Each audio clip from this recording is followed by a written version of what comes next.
ప్రియా తను కూడా గుర్తురే ఇష్టపడి పెళ్లి చేసుకున్నాను. ప్లస్ విత్ వన్ నా బెస్ట్ ఫ్రెండ్ మిస్ అయ్యాడు వేణువాదం. మా ఇద్దరి మధ్య చిన్న ప్రాబ్లం వచ్చింది మలేషియాలో వస్తుంది. సో నేను ఇప్పుడు వాడికి సారీ చెప్తా అనుకున్నాను, రాలేదు, మిస్ అయిపోయింది. ఇక్కడ వాడి కోసం మెయిన్ అసలు వాడికి సారీ చెప్తాననే వచ్చాను నేను కూడా. లేదు వాడికి వస్తే లేదే మళ్ళీ మనం చెప్తున్నా కదా 25 years అన్నారు కదా. అరే మా ఇద్దరు కొంచెం రిలేషన్ ఎలా ఉంది special thanks to Ramakrishna and Kiran Chand.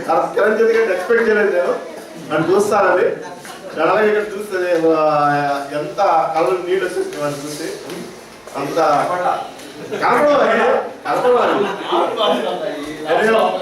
Praveen గారిని తీసాము, ప్రవీణ్ గారిని తీసుకురండి నెక్స్ట్ టైము. ఓకే, అశోక్ గారిని తీసాడు, అశోక్ గారిని తీసుకురండి. మిగతా వాళ్ళందరూ